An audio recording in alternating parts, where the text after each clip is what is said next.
திருமுல்லைவாயில்ல அடுக்குமாடி குடியிருப்புல 2 உடல்கள் கண்டெடுக்கப்பட்டிருக்கு. அவங்க 3 மாசத்துக்கு முன்னாடியே இறந்திருக்காங்க. இன்ஸ்டாகிராம் மூலமாக ஏற்பட்ட ஒரு தொடர்பு இன்னைக்கு கொலையில கொண்டு போய் விட்டுருக்கு. ஒரு ரிலேஷன்ஷிப் ஏற்பட்டு அவர் தனியாக ஒரு அபார்ட்மெண்ட் வாடகை எடுத்திருக்காரு, இவங்களுக்கு தனியாக ஒரு அபார்ட்மெண்ட். இப்போதான் ரீசெண்டாக அந்த பொண்ணு ஒரு 20 lakhs ஒரு கார் ஒன்று வாங்கியிருக்காங்க. இந்த பெண்கிட்டேருந்து பெரியவர்கிட்டையும் பணப்புழக்கம் இருக்குன்றதை தெரிஞ்சுக்கிட்டு இவங்க பக்கத்து பிளாக் அப்படின்னும் போது இவங்க அங்கே போகலாம், அவர் இங்கே வரலாம், ஈஸியாக அசஸ் பண்ணலாம். இதில் இன்னொரு விஷயம் கேட்டால் அக்கம் பக்கத்தில் கூட யாரும் தெரியாது. மருத்துவர் அவங்களுக்கு ட்ரீட்மெண்ட் பெரியவருக்கு கொடுக்க அந்த ட்ரீட்மெண்ட் ஒரு கட்டத்தில் பெரியவருடைய உடலுக்கு ஏற்றுக்கொள்ளாமல் போய் அவர் என்ன பண்ணுறாரு, வீட்டிலேயே இறந்துடுறாரு. அப்போ இறந்து போன கேள்வி கேட்கின்ற பொழுது இது இவர் தள்ளி விட்டதாகவும் இந்த பெண் கீழே விழுந்து இறந்து போனதாகவும்,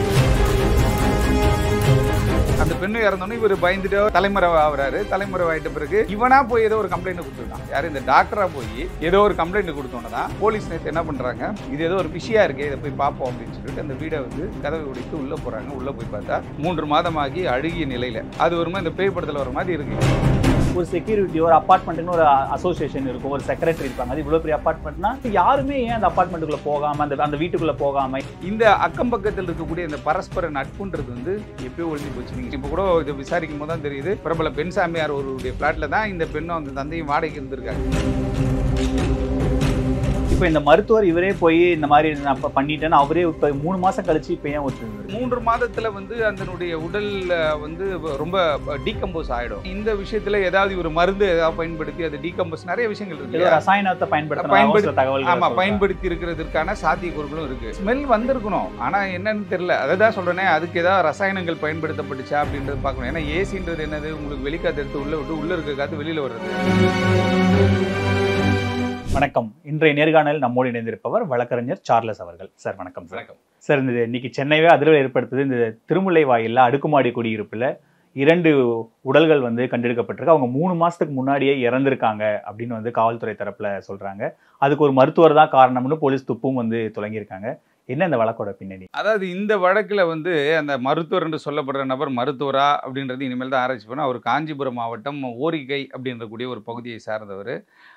இந்த இப்போ இறந்து போனதாக, கொலை செய்யப்பட்டதாக சொல்லப்படுகிற அந்த தந்தையும் அந்த பெண்ணும் பார்த்தீங்க அப்படின்னா வேலூர் மாவட்டத்தை சார்ந்தவர்கள். இவர்களுடைய பழக்கமே பார்த்தீங்கன்னா இன்ஸ்டாகிராம் மூலியமாக ஒரு ரிலேஷன்ஷிப் ஏற்பட்டு அவர் தனியாக ஒரு அப்பார்ட்மெண்ட் வாடகை எடுத்திருக்கார், இவங்களுக்கு தனியாக ஒரு அப்பார்ட்மெண்ட் வாடகை எடுத்துக்கிறது இவங்க ட்ரீட்மெண்ட் பண்ணுறதுக்காக. இவங்க ஏன்னா அடிக்கடி இவங்க சென்னை ட்ரீட்மெண்ட் பார்த்துட்டு இருந்திருக்காங்க. இப்போ இந்த பெண்ணும் தந்தையும் ஒரு தனியாக வச்சுக்கிறாரு. மருத்துவம் இவர் மருத்துவம் பார்க்குறேன் அப்படின்னு சொல்லிட்டு அங்கேருந்து இவர் வராரு. அதுவும் இல்லாமல் இவங்களுக்குள்ள நிறைய, இப்போ ஏன்னா நான் அங்கே இருக்கிறதுனால எனக்கு நிறைய நண்பர்கள் அங்கே, அவங்க சொல்கிற தகவல் என்ன கேட்டால் இவங்களுக்குள்ள நிறைய பணம் டிரான்சாக்ஷன்லாம் இருக்குது.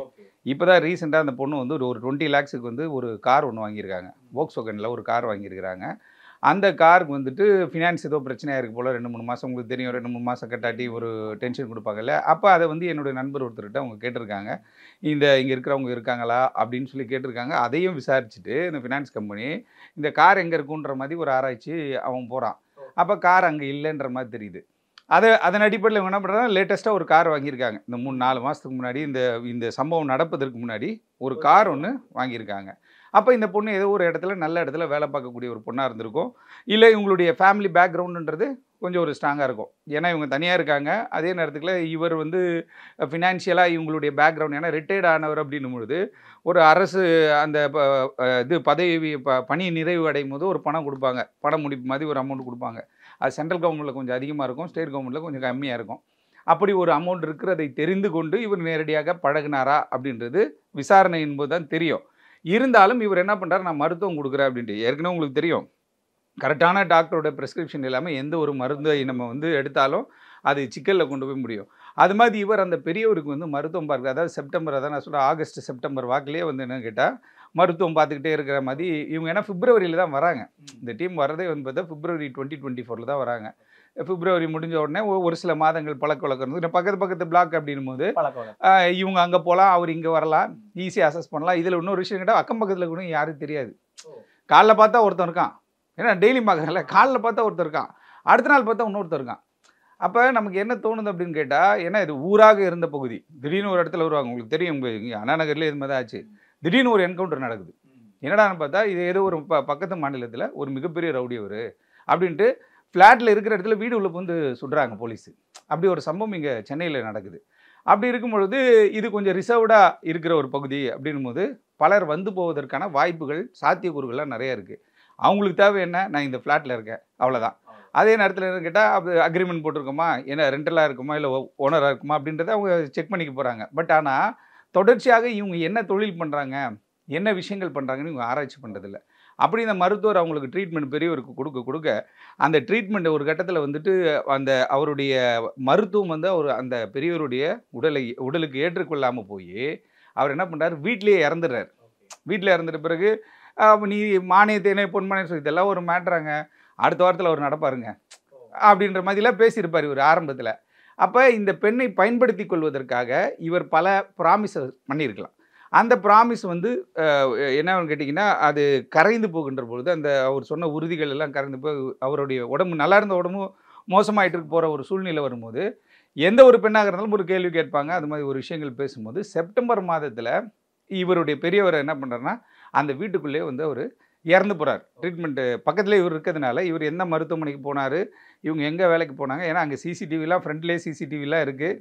இருந்தாலும் இவங்க என்ன கேட்டால் இப்போ நம்ம க்ளப் ஹவுஸ் எல்லாம் நம்ம அசஸ் பண்ணும்போது வச்சுருக்க மாதிரியான விஷயங்களை இந்த இடத்துலையும் வைக்கும்பொழுது தான், மெயின் என்ட்ரன்ஸ்லேயும் வைக்கும்பொழுது தான் இந்த மாதிரி சம்பவங்களை நம்ம தடுக்க முடியும். அப்போ அந்த பெரியவர் இறந்து போகிறார்.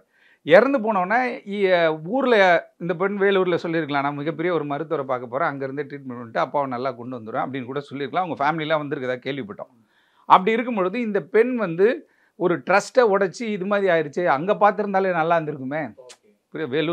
வேலூரில் இல்லாத ஹாஸ்பிட்டலா, எவ்வளோ பெரிய பெரிய மருத்துவமனைகள் இருக்குது. ஆனால் இங்கே நம்பி வந்து நிறைய பிஸ்னஸ் டிரான்சாக்ஷன் இப்படி அப்படிலாம் நடந்திருக்கு அப்படின்ற மாதிரியான ஒரு இந்த பெண்ணுக்கிட்ட வந்து இந்த பெண்கிட்டேருந்து பெரியவர்கிட்டையும் பணப்புழக்கம் இருக்குன்றதை தெரிஞ்சுக்கிட்டு இவங்க கூடவே ஒரு நபர் பழகினதாக தான் இப்போ வந்து புரிய வருது.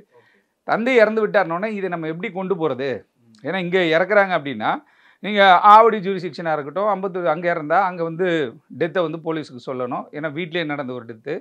அதுவும் இல்லாமல் மருத்துவர்ன்னும் போது கொஞ்சம் அதிக கவனம், அவருக்கு எல்லாமே தெரியும், சட்டத்துக்கு உட்பட்டு தான் அவர் ஒரு மருத்துவராக இருக்கார். அவர் இந்தியன் மெடிக்கல் அசோசியேஷனில் ரெஜிஸ்டர் பண்ணியிருக்காரா இல்லை மருத்துவ கவுன்சிலில் வந்து பதிவு பண்ணாரன்றது தெரியல, அது இனிமேல் தான் அது தெரிய வரும். அப்போ இறந்து போன கேள்வி கேட்கின்ற பொழுது இந்த பெண் என்ன பண்ணுறாங்கன்னா வாக்குவாதம் ஏற்படுகிறது. இது மாதிரி சொல்லி கூட்டு வந்து இது மாதிரி பண்ணிட்டியே அப்படின்னு பிரச்சனை வரும்போது இவர் தள்ளி விட்டதாகவும், ஏன்னா இப்போ அவருடைய வாக்குமூலம் தான் வந்து வெளியில் பரவலாக பேசப்படுகிறது. அப்போ தள்ளி விடும் பொழுது அந்த பெண் கீழே விழுந்து இறந்து போனதாகவும், இதை பார்த்து இவர் என்ன பண்ணுறாரு கேட்டிங்கன்னா பயந்து அந்த கதவை மூடிட்டு ஃபுல்லாக ஏசியை போட்டிருக்காரு. நடுவில் கூட வந்து ஒரு ஃபினான்ஸ் கம்பெனி வந்து கதவை தட்டி பார்த்துறாங்க, கதவு திறக்குது, ஆனால் உள்ளே ஏசி போட்டிகிட்டு இருக்கிறதுனால யாரும் இதை கவனிச்சிக்கலை. ஏன்னா ஒரு வீட்டுக்கும் இன்னொரு வீட்டுக்கும் பார்த்தீங்கன்னா 15 அடி டிஃப்ரென்ஸ் இருக்கும் அந்த ஃப்ளோர்லேயே, 15 ஃபீட்டு ஆர் டு 20 ஃபீட் இருக்கும். நம்ம முதல்ல ஊர்லெல்லாம் பார்ப்போம்ல, எதிர் வீடு இருக்கும் ஃப்ளாட்டு, கதை திறந்து அங்கே இருப்ப ஹாய் மச்சி அப்படின்னுவோம். அந்த கதை இங்கே கிடையாது. இங்கே கேட்டால் ஒரு 25 அடி டிஃப்ரென்ஸில் தான் அடுத்த கதவே வருது. அதுக்கு அடுத்த கதவு இன்னொரு 25 அடியில் இருக்கும்போது யார் எப்போ வரானே தெரிய போகிறதில்ல. பக்கத்தில் வந்தாங்கன்னா நம்ம தெரிஞ்சிருப்போது நடந்து வரும். ஒரு 25 அடிக்கு அந்த பக்கம் இரவு நேரத்தில் வந்து போனாலும் எதுவும் தெரிய போகிறதில்ல. அப்படியே அந்த பெண்ணும் வந்து இறந்து போகிறாங்க. இறந்து போன பிறகு அந்த பெண்ணும் இறந்தோன்னே இவர் பயந்துட்டோ இல்லை இவர் வந்து என்ன கேட்டால் தலைமறைவு ஆகிறாரு. தலைமறைவு ஆகிட்ட பிறகு அங்கே ஃபினான்ஸ் கம்பெனி ஒரு சில விஷயங்களுக்காக நிறைய பேர் வந்து போயிருக்கும் போதெல்லாம் அவங்க சொல்கிற தகவல் அந்த கதவு திறந்துருந்துருக்கு, பட் ஆனால் ஏசி ஓடி இருக்குது அப்படின்றாங்க. கண்டினியூஸாக எப்படி 30 நாள் ஏசி ஓடுன்னு தெரில.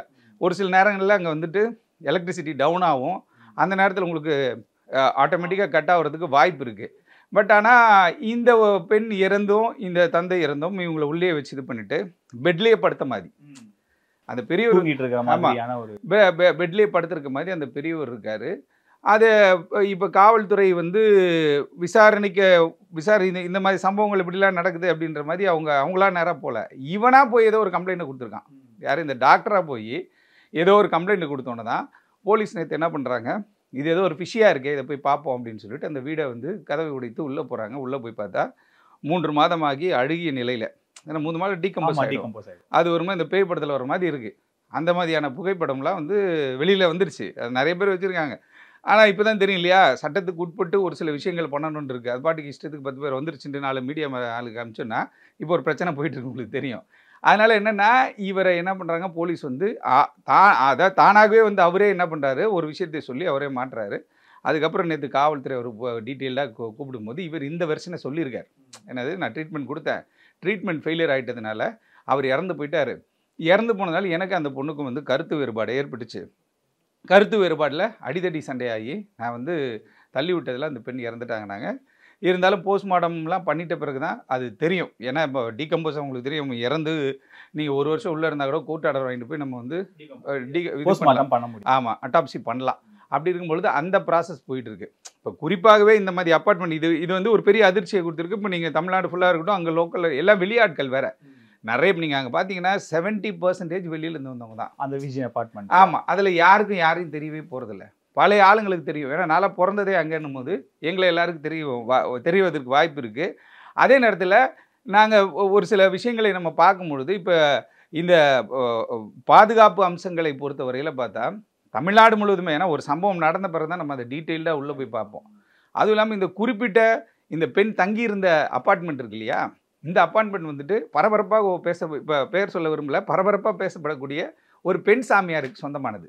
இன்றைக்கி சென்னையில் பரபரப்பாக பேசப்படக்கூடிய ஒரு பெண் சாமியார் அந்த இடத்துல தான் வந்து அவங்க கணவரோடு இருந்தாங்க. அவங்க கணவர் இறந்து போயிட்டாங்க. அதுக்கப்புறம் அந்த வீடை வந்து அவங்க வாடகைக்கு விட்டாங்க அப்படின்ற மாதிரியான ஒரு தகவலும் இப்போ வந்து சொல்லியிருக்காங்க. அப்படி இருக்கும்பொழுது இதை யார்கிட்ட நம்ம வந்து ஒரு ரெண்டட் பெர்மிஸை கொடுக்குறோம், அவங்க கரெக்டாக பார்த்துப்பாங்களா? நிறைய பேர் உள்ள ஆல்ட்ரேஷன்லாம் பண்ணுருவான். ஓனருக்கு தெரியாமல் ஆல்ட்ரேஷன் பண்ணிடுவான். அதுக்கப்புறம் கேட்டால் ப்ரூஃபெல்லாம் வாங்கி வச்சு லோன் வாங்கிடுவான். அப்புறம் போய் கேட்கும்போது என்ன பார்த்தா திடீர்னு இருக்க மாட்டான். பேங்க்காரன் போய் நிற்கும் போது அவன் ஆளே இருக்க மாட்டான். அதே மாதிரி இன்னொரு ப்ரூஃப் ரெடி பண்ணிட்டு வெளியில் போயிடுவான். அது மாதிரி ஒரு சம்பவம் தான். அதாவது இன்ஸ்டாகிராம் மூலமாக ஏற்பட்ட ஒரு தொடர்பு வந்து இன்றைக்கி கொலையில் கொண்டு போய் விட்டுருக்கு. அவர் தள்ளி விட்டு எப்படி இறப்பாங்கன்னு தெரியல. ஏன்னா அதை டீட்டெயில்டாக உள்ளே போகும்போது தான் காவல்துறையோட விசாரணை வந்து தீவிரமாக இப்போ பண்ணிகிட்டு இருக்காங்க. ஏன்னா நியூஸ் பெரிய விஷயம் ஆனதுனாலையும் அங்கே நிறைய ஆஃபீஸர்ஸ் இருக்காங்க, நிறைய அட்வொகேட்ஸ் இருக்காங்க, பொலிட்டிஷியன்ஸ் இருக்காங்க, எல்லாருமே மேக்ஸிமம் நிறைய பேர் இருக்காங்க. அப்படி இருக்கும்போது இது அங்கே ஒரு அச்சத்தை ஏற்படுத்தினா எல்லாம் ஃபேமிலியாக இருக்கக்கூடிய ஒரு இடம் இல்லையா? அதே நேரத்துக்கு யார் வந்து போகிற இந்த சர்வீஸ் அப்பார்ட்மெண்ட் மாதிரி வாடகைக்கெலாம் விட்டுருக்காங்களா? இந்த ஆன்லைன்லலாம் வந்து பார்த்திங்கன்னா, ஏன்னா அது 1500 2000 வீடு இருக்கக்கூடிய ஒரு பகுதி. அதே நேரத்தில் இந்த செக்யூரிட்டி அமைப்புகள் வந்து ஸ்ட்ராங்கானதாக இருக்கிறதா? ஏன்னா வந்து நின்னோடனே ஒரு குறிப்பிட்ட டைமுக்கு அப்புறம் அவங்கள வந்துட்டு ரெஸ்ட்ரிக்ட் பண்ணி யார் வரா யார் போகிறான்றதை பார்க்கணும். இந்த ஒரு ஃப்ளாட் நம்பர் சொல்கிறாங்க அப்படின்னா உடனே அவங்கள கனெக்ட் பண்ணி அவங்ககிட்ட அவங்களுக்கு கால் எடுங்கன்னு சொல்லி பேசணும். அந்த ஃப்ளாட்டில் யார் வந்து இருக்கா, தவறான தொழில் ஏதாவது நடக்குதா, இது எல்லாத்தையுமே வந்துட்டு பெரியூஸ் பண்ணிட்ட பிறகு தான் இவங்களை வந்துட்டு அந்த அசஸே கொடுக்கணும். ஆனால் என்னென்னு கேட்டால் அங்கே யாரோ ஒருத்தர் இருக்கா, ஒரு குற்றவாளியே இருக்கான்னு வச்சுக்கோங்களேன், இல்லை ஏதோ ஒரு பாலியல் ரீதியாக ஒரு பிரச்சனை பண்ணக்கூடிய ஒரு டீம் இருக்குன்னு வச்சுக்கோங்களேன், அது எப்படி இவங்க கண்டுபிடிக்கிறது? அப்போ இதெல்லாம் பண்ணும்போது ஏன்னா அது ஒரு பிரச்சனை, ஏதோ ஒரு பணம் கொடுக்கல் வாங்கல் ஏதோ ஒரு விஷயத்தில் வச்சு இப்போ 3 மாத காலம் ஒரு பிணத்தோட அங்கே இருக்கிற மக்கள் வாழ்ந்துருக்கிறாங்கன்றதான் நம்ம சொல்லணும். ஆனால் ஏன்னா சுற்றி வந்து பார்த்தீங்கன்னா ஒரு 1.5 கிலோமீட்டர்ஸ் வாக்கிங் போகிற மாதிரி இருக்கும். இந்த ஃப்ளாட்டை சுற்றியே உள்ளேயே, வெளியிலே நீங்கள் போக தேவையில்லை, இந்த ஃப்ளாட்டை சுற்றியே நீங்கள் நடந்தீங்கன்னா மோர் தென் 2 கிலோமீட்டர்ஸ் நீங்கள் நடக்கலாம் அப்படி சுற்றி அந்த ஃப்ளாட்டில். அப்படி இருக்கும்பொழுது இதை சுற்றியே, அதாவது பிணத்தை சுற்றியே மக்கள் வந்ததான ஒரு விஷயமா இருக்குது. அது வந்து பெரிய அச்சத்தை கொடுத்துருக்கு. இருந்தாலும் காவல்துறை தீவிர விசாரணை எடுத்து இதுக்கு பின்னாடி ஏதாவது இருக்கா, பணம் கொடுக்கல் வாங்கல் இருக்கா, இல்லை இந்த மருத்துவ கதை மட்டும்தான் கதையா, இவர் முறையாக மருத்துவம் படித்திருக்கிறாரா அப்படின்ற மாதிரி ஒரு விசாரணை வளையத்துக்குள்ளே கொண்டு வந்திருக்காங்க. இனிமேல் தான் நிறைய விஷயங்கள் தெரிய வரும். ஆனால் என்ன சரி, இப்போ அந்த அப்பார்ட்மெண்ட்டில் இருக்காங்க, அவங்க வெளியில் போவாங்க வருவாங்க, ஏதாவது ஒரு அக்கம் பக்கம் கடைக்கு போனால் கூட கீழே வரணும், செக்யூரிட்டியை பார்க்கணும் போகணும். திடீர்னு ஒருத்தங்க உள்ளே போனவங்க 3 மாதமாக அவங்கள பார்க்கவே முடியல, அவங்க எங்கவே இல்லைன்னு ஒரு செக்யூரிட்டி, ஒரு அப்பார்ட்மெண்ட்டுக்குன்னு ஒரு அசோசியேஷன் இருக்கும், ஒரு செக்ரட்டரி இருப்பாங்க. அது இவ்வளோ பெரிய அப்பார்ட்மெண்ட்னா பிளாக்குக்கெல்லாம் வந்து இன்சார்ஜ்லாம் இருப்பாங்க. அப்படி இருந்து 3 மாதமாக யாருமே அந்த வீட்டுக்குள்ளே போய் அவங்க இருக்காங்களா இல்லையா, மெயின்டெனன்ஸ் கொடுக்கல, மெயின்டெனன்ஸ்லாம் கொடுப்பாங்க, மெயின்டெனன்ஸ் கொடுக்கலன்ற புகார்லாம் கூட இருக்குன்னு சொல்கிறாங்க. இப்படி இருக்கும்போது யாருமே ஏன் அந்த அப்பார்ட்மெண்ட்டுக்குள்ளே போகாமல், அந்த வீட்டுக்குள்ளே போகாமல் என்ன நடக்குதுன்னு தெரியாது. இப்போ நான் சொன்னது அதுதான் உங்களுக்கு ஒரு உதாரணம். என்ன கேட்டால், முதல்ல வந்துட்டு இருந்த பழக்க வழக்கங்கள் வேற, இப்போ இருக்க பழக்க வழக்கங்கள் வேற. இவன் வேலை விட்டு வந்தோன்னே ஆஃபீஸ் விட்டு ஸ்ட்ரெயிட்டாக வீட்டுக்குள்ளே போயிடுறாங்க. வீட்டுக்குள்ளேயே உங்களுக்கு எல்லாமே கிடைக்குது. அக்கம் பக்கத்தை பற்றிய எந்த கவலையும் கிடையாது. முதல்ல வந்து ஈவினிங் 4 மணிக்கு ஸ்கூலில் விட்டு போனோன்னா 6 மணி வரையும் ரோட்டில் விளையாடுவோம். உங்களுக்கு தெரியும், ரோட்டில் விளையாடுவோம், ஒரே ஜாலியாக இருக்கும். ஆனால் இன்றைக்கி அது மாதிரி குழந்தைகளையும் நம்ம பார்க்க முடியல. அவங்களுக்குன்னு ஒரு ஏரியா வச்சு நான் பார்க்க ப்ளே ஏரியா, அதில் தூக்கிட்டு போய் எல்லாத்தையும் அடிச்சு விட்டுறா, அதுக்கப்புறம் வந்துடுறாங்க. அக்கம் பக்கத்தினரோட தொடர்பே இல்லாத ஒரு சூழல் தான் இன்றைக்கி வந்து அடுக்குமாடி கட்டிடங்களில் இது வந்து இப்போ நமக்கு வெளியில் தெரிஞ்சிட்டதுனால நம்ம சொல்கிறோம்.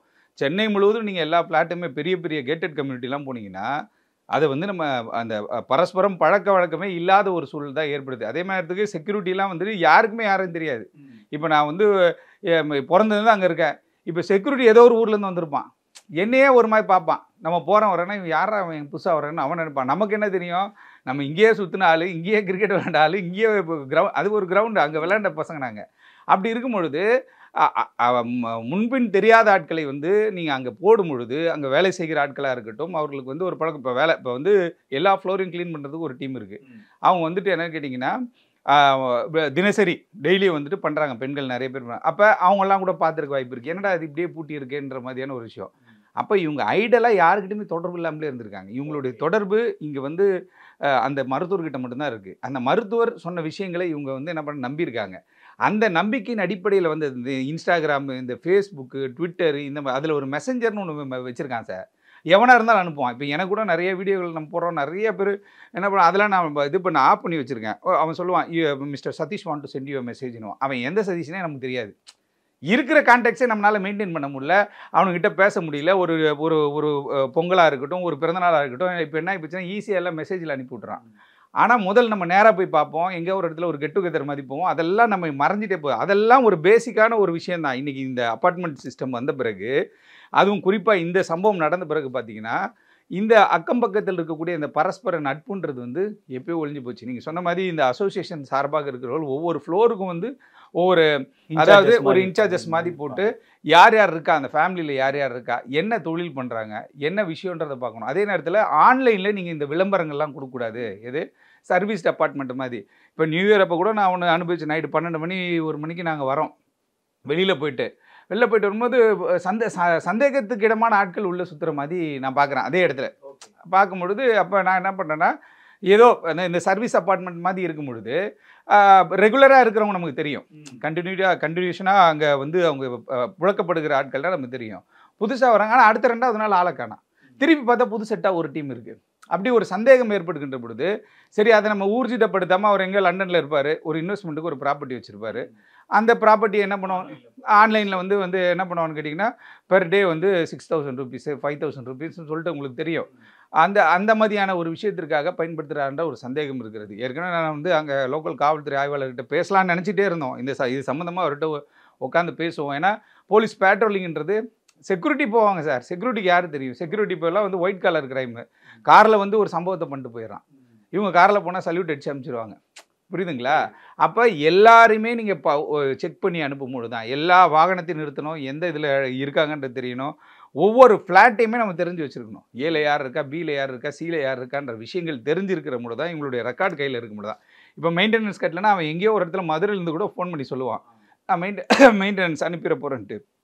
அப்போ அந்த தொடர்பு நீங்கள் எதாக இருந்தாலும் நேராக வாங்க அப்படின்னு சொல்லிட்டு எல்லாருடைய பயோமெட்ரிக்கும் எல்லாருடைய டீட்டெயில்ஸையும் நம்ம ரெக்கார்ட் பண்ணி வைக்கும்போது தான் இந்த வீட்டில் யார் யார் இருக்கா, இந்த வீட்டில் எப்படி எப்படி இருக்கா. இப்போ கிளப் ஹவுஸுக்கு அசஸ் பண்ணுறதுக்கு 1008 சட்டங்கள் போடும்பொழுது ஈஸியாக அப்பார்ட்மெண்ட்டுக்குள்ளே போயிட்டு வந்துடுறானே. இப்போ என்னன்னா, நம்ம ஸ்விக்கி, சொமேட்டோ இந்த மாதிரி பெரிய நிறுவனங்கள் ஆட்கள் உள்ள போகிறதுக்கு அவ்வளோ ரெஸ்ட்ரிக்ஷன் வச்சிருக்காங்க. ஆனால் அப்பார்ட்மெண்ட்டுக்குள்ளே இருக்கிற ஒரு ஆளை 3 மாசமா காணோம், அவங்கள பார்க்க முடியலன்னா யாருமே கவனிக்கல அப்படிங்கிறது ஒரு மிகப்பெரிய அச்சத்தை, மிகப்பெரிய வந்து ஒரு அதிர்வலை தான் ஏற்படுத்தியிருக்கு. ஏன்னா இது என்ன இப்போ தெரிவிக்குது அப்படின்னு கேட்டால், இது நீங்கள் உஷாராக இருங்கடா இனிமேலாவது அப்படின்ற ஒரு விஷயத்தை தான் இது நம்ம வந்து மக்களுக்கு சொல்லணும். ஏன்னா அசால்ட்டாக வாடகை யாருக்காவது விட்டு போயிடுறது, அதுக்கப்புறம் வந்து என்ன கேட்டால் அவன் முகவரியே இல்லாத ஒரு ஆளாக இருப்பான். அப்படிப்பட்ட ஆள் கூட்டுறது ஒரு அஃபென்ஸ் ஆகிடும். இல்லை இந்த மாதிரி வந்து பேங்க் ஃப்ராடு பண்ணுற டீமாக இருக்கும், இல்லை சைபர் ஃப்ராடு பண்ணுற டீமாக இருக்கும். அவன் யார் என்ன அப்படின்றத அலசி ஆராயாமல் வந்து இது மாதிரி அடுக்குமாடி குடியிருப்புகளில் வாடகைக்கோ இல்லை வந்துட்டு அவங்களுக்கு விற்பனை செய்வதோ வந்து யாருன்னு தெரிஞ்சு தானே கொடுக்க முடியும் ஒரு பொருளை. இவங்க பாட்டு கொடுத்துட்டு போயிட்டாங்க. இப்போ கூட இதை விசாரிக்கும் போது தான் தெரியுது, பிரபல பெண் சாமியார் ஒருவருடைய ஃப்ளாட்டில் தான் இந்த பெண்ணும் அந்த தந்தையும் வாடகைக்கு இருந்திருக்காங்க. அவங்களுடைய ஓன் ஃப்ளாட்டு. ஓகே, அவங்களுடைய ஓன் ஃப்ளாட்டில் தான் அவங்க இருந்திருக்காங்க. இப்போ வந்து அவங்க என்ன பண்ண முடியும்? அவ்வளோதான், அட்வான்ஸ் போச்சு, எல்லாமே போச்சு. இப்போ சொந்தக்காரங்க வந்து அழுது புலம்பக்கூடிய ஒரு சூழல் ஏற்பட்டுனா, இப்போ இந்த சமூக வலைதளங்களை சரியான முறையில் பயன்படுத்துகின்ற பொழுது தான் நம்ம வந்து என்னன்னு கேட்டால் இது மாதிரியான விஷயங்களை தடுக்க முடியும். இப்போ நீங்கள் அந்த அப்பார்ட்மெண்ட்டுக்குள்ளே உங்களுக்கு ரொம்ப பரிச்சயமானதுனால இப்போ அந்த ஃப்ளாட்டில் 3 மாசமா 2 டெட் பாடி இருந்திருக்கு. இன்றைக்கி எல்லாத்தையும் அதை அப்புறப்படுத்தியிருக்காங்க. இன்றைக்கி அந்த வீடு மறு சுத்தம் செய்யப்படும், பூட்டி வைக்கப்படும். ஸோ அக்கம் பக்கத்தில் ஃப்ளாட்டு, அந்த பிளாக்ல இருக்கிற எல்லாருக்கும் ஒரு விதமான தேவையான ஒரு அச்சத்தை அந்த வீட்டை பார்க்கும்போது ஒரு விதமான ஒரு அன்கம்ஃபர்ட் கொடுத்துட்டே இருக்கிறதுக்கான வாய்ப்புகள். 100%. ஏன்னா அது இப்போ சார், இப்போ மனநிலை தானே சார் ஒரு மேட்ரு. ஒரு மனிதனுடைய அந்த டைமுக்கு அவனுடைய மனநிலை எப்படி இருக்கோ அதை பொறுத்த. ஒருத்தர் சந்தோஷமாக இருக்கான்னா அவன் ஹாப்பியாக இருக்கான்ப்பா, மைண்டு ஃப்ரீயாக இருக்குப்பா அப்படின்னு நினைக்கிறோம். ஒருத்தர் ஒரு மாதிரி டிப்ரெஸ்டாக இருக்கான்னா அவன் வேறு மாதிரி ஏதோ ஒரு சிக்கல் இருக்குப்பா அப்படின்ற மாதிரி நம்ம யோசிக்கிறோம். இப்போ நம்ம பக்கத்து ஃப்ளாட்லேயே ஒரு 2 பேர் சேர்த்து 3 மாதம் இருந்திருக்கான்.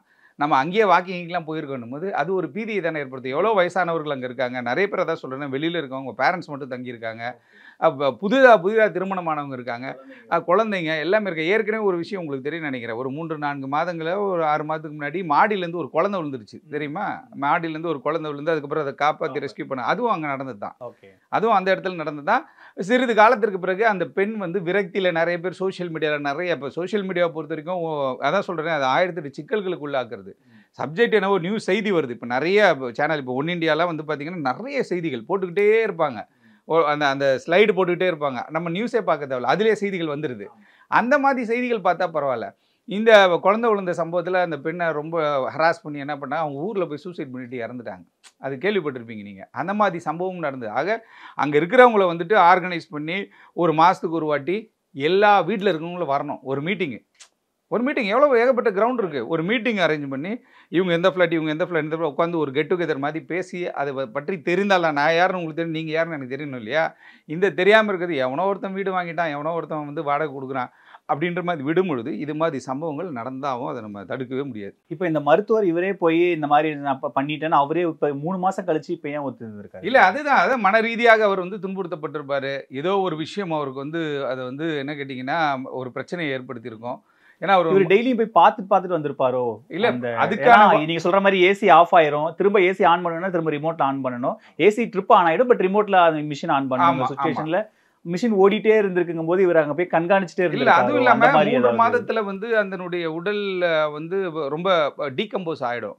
பட் ஆனால் இந்த விஷயத்தில் ஏதாவது ஒரு மருந்து ஏதாவது பயன்படுத்தி அது டீகம்போஸ் நிறைய விஷயங்கள் இருக்குது, ரசாயனத்தை பயன்படுத்தி இருக்கிறதுக்கான சாத்தியக்கூறுகளும் இருக்குது. அப்போ இது வந்து ஃபாரன்சிக் லேபுக்கு போனோம், ஏகப்பட்ட விஷயங்கள் இருக்குது. இருந்தாலும் சம்மந்தமே இல்லாமல் அதுவும் பார்த்தீங்கன்னா நீங்கள் ஒரு இன்டீரியராக ஒரு அப்பார்ட்மெண்ட்டை கண்டுபிடிச்சி அந்த இடத்துல வந்து இன்றைக்கி வந்து ஒரு அசம்பாவிதம் நடந்துருச்சு. எவ்வளோ செக்யூரிட்டி போட்டு 100-150 பேருக்கு 100 பேருக்கு மேலே இருக்காங்கன்னு நினைக்கிறேன். இருந்தாலும் இந்த மாதிரியான இந்த குடும்பங்களுக்குள்ளே யார் யார் இருக்கா போகிறா வரான்ற அந்த லிஸ்ட்டை வச்சு இவங்க அதை ஃபாலோ பண்ணி என்ன தொழில் பண்ணுறாங்க, என்ன விஷயம் பண்ணுறாங்க, இவங்களுடைய வேர் அபவுட்ஸ் என்ன, இன் அண்ட் அவுட் என்னன்றது அந்த நிர்வாகம் தெரிஞ்சுக்கிட்டா தான் இது மாதிரியான குற்ற செயல்கள் நம்ம தடுக்க முடியும். முதல் கட்ட விசாரணை இதுதான். அடுத்து இந்த வழக்கு எப்படி டிராவல் ஆகும்? அடுத்து இந்த வழக்கு அதான் இப்போ நீங்கள் அறிஞ்சிருக்கோம், இல்லை மருந்து ஏதாவது கொடுத்து கொலை செய்யப்பட்டிருக்கிறாளா, பணத்துக்காக கொலை, ஏன்னா இவர் ரிட்டையர்ட் ஆகி பணம் இருந்துச்சுன்ற மாதிரி சொல்கிறாங்க இல்லையா? மோட்டிவ் என்னன்னு ஏதாவது மோட்டிவ் பிஹைண்ட் தி மர்டர் என்னன்றது இனிமேல் தான் தெரிய வரும். ஏன்னா நம்ம உடனே எடுத்தோன்னு சொல்ல மாட்டான். அவனுக்கு ஏதாவது தனிப்பட்ட முறையில் நீதிமன்றத்தில் மனு போட்டு கஸ்டடி எடுத்து விசாரிக்கும் பொழுது தான் இந்த வழக்குக்கான முகாந்திரம் மெயினான விஷயம் என்னன்றது தெரியும். இவர் எப்படிப்பட்ட டாக்டர், இவர் அந்த மருத்துவம் பார்ப்பதற்கு தகுதியானவரா, இவருடைய ப்ராமிஸ்லாம் உண்மையாக இருந்ததா அப்படின்னு ஒரு டாக்டராங்கிறதும் அதை பார்க்கும்பொழுது தான் இது வந்து மோசடியான ஒரு விஷயமா, இல்லை உண்மையாகவே மருத்துவம் பார்க்கக்கூடிய ஒரு ஆள் இது மாதிரி வந்து பிரச்சனையாகி தள்ளி விட்டாரா போனாரான்ட்டு. ஏன்னா இவராகவே வந்திருக்காரு. இப்போ இவராக வந்து சொல்லியிருக்க, இவரே சொல்லாட்டி இன்னும் கொஞ்சம் கூட தெரிஞ்சிருக்க போகிறது கிடையாது. அது பாட்டு டீகம்போஸ் ஆகி எலும்பு கூட ஆகிட்டு இருக்கும். ஆனால் இவரே வந்து சொன்னதுனால காவல்துறை என்ன பண்ணுறாங்கன்னு கேட்டிங்கன்னா தீவிரமாக விசாரிச்சுட்டு இருக்கு. ஆனால் ஸ்மெல் வந்தால் அதுக்கப்புறம் அக்கம் பக்கத்தில் இருக்கிறவங்களாம் பார்த்து சொல்கிறதுக்கும் அதுக்கும் வாய்ப்பு இருந்திருக்கும்ல? ஆமாம், ஸ்மெல் வந்திருக்கணும். ஆனால் என்னன்னு தெரியல, அதை தான் சொல்கிறேனே, அதுக்கு ஏதாவது ரசாயனங்கள் பயன்படுத்தப்பட்டுச்சா அப்படின்றது பார்க்கணும். ஏன்னா ஏசின்றது என்னது, உங்களுக்கு வெளிக்காற்று எடுத்து உள்ளே விட்டு உள்ளே இருக்க காற்று வெளியில் வர்றது. அப்போ உள்ளே இருந்து வெளியில் வரும்போது உங்களுக்கு ஏதாவது ஒரு ஸ்மெல் வந்திருக்கணும். ஆனால் அது வந்த மாதிரியும் தெரியல. அபார்ட்மெண்ட்ல அவங்கவுங்க கன்சர்வேட்டிவா இருக்கனால அது தெரியல. எல்லாருமே வராங்க, வீட்டுக்குள்ளே இருக்காங்க. நான் தான் சொன்னேன் இல்லையா, ஒரு அடுக்ககம்ன்றது அடுக்கி வைக்கிற ஒரு வீடு மாதிரி தானே. அந்த ஒரு இடத்துல வந்து இது தவிர்க்க முடியாமல் இப்படி ஒரு சம்பவம் நடந்துருச்சு. இருந்தாலும் இதை வந்து இந்த கேட்டட் கம்யூனிட்டி சமூகத்துக்குள்ளே வாழ்கிறவர்கள் வந்து ரொம்ப தெளிவாக அக்கம் பக்கத்தில் இருக்கும்போது கேட்டு பேசி யார் நீ எங்கேருந்தே வர அப்படின்ற மாதிரிலாம் ஒரு டிஸ்கஷன் நடந்தால் தான் இதெல்லாம் சரியாகும். இப்போ இதில் லேண்ட்லார்ட் இப்போ அந்த வீட்டை வாடகைக்கு விட்டுருக்காங்க, அவங்க வழக்கம் போல அட்வான்ஸ் வாங்கியிருப்பாங்க, ரெண்டல் அக்ரிமெண்ட் ஏதோ ஒன்று டாக்குமெண்ட்ஸை வாங்கியிருப்பாங்க, ப்ரூஃப்லாம் வாங்கியிருப்பாங்க. அவங்க இந்த வழக்கில் எந்த அளவுக்கு இதில் இன்வால்மெண்ட் இல்லை, இந்த வழக்கு அதாவது அவங்க அந்த காப்பி ஒரு அப்ளிகேஷன் ஃபார்ம் மாதிரி ஒன்று இருக்குது, அதை வந்து காவல் நிலையத்தில் கொடுக்கணும். அதெல்லாம் கொடுத்தாங்களா என்னன்றதை ஒரு ஆய்வு பண்ணுவாங்க. அவங்க லைபிள் ஆகிறதுக்கு வாய்ப்புகள் கிடையாது. ஏன்னு கேட்டால் அவங்களுக்கு தேவை ஒரு 4-5 பேர் ரெண்டில் இருந்திருப்பான். ஆமாம், ஏன்னா 11 மந்த்ஸ் அக்ரிமெண்ட் போடுவாங்க. 11 மந்த்ஸ் முடிஞ்சோடனே அவங்கள வந்து வெக்கேட் பண்ணுவாங்க, நீங்கள் போயிடுங்கணும், இல்லை அவனை அங்கேயே ஒரு ஃப்ளாட்டை வாங்கிட்டு போயிடுவான். இருந்தாலும் அவங்களும் விசாரணை வளையத்தில் கொண்டு வருவாங்க, எதன் மூலமாக பழக்கம் எப்படி. ஏன்னா இப்போ நான் சொன்னேன் பார்த்தீங்களா, ஆன்லைனில் போட்டிருப்பாங்க. ஆன்லைனில் போட்ட பிறகு தெரியவே தெரியாது. நீங்கள் வந்து ஆஃப்லைனில் இருக்கும் பொழுது புரோக்கரை கூப்பிட்டு கேட்கலாம், யார் அது ஓனர்னு சொல்லி அவனை கேட்கலாம். ஆனால் இன்றைக்கி வந்து அது மாதிரி வாய்ப்புகள் இல்லாதனால ஆன்லைன்லேயே ஓனர் பார்க்காமயே அவ்வளவுதான், வீடியோ ஆன்லைன் கால்ல டிரான்சாக்ஷன்லயே பேச்சுவார்த்தை பண்றாங்க. அப்படியே போற ஒரு சூழல் ஏற்படும் பொழுதுதான் இது மாதிரியான பிரச்சனைகள் ஏற்படுது. நன்றி சார். அடுத்தடுத்த வழக்குகள் எப்படி டிராவல் ஆகுதுன்னு நம்ம பொறுத்திருந்து பார்ப்போம். நன்றி சார். நன்றி சார்.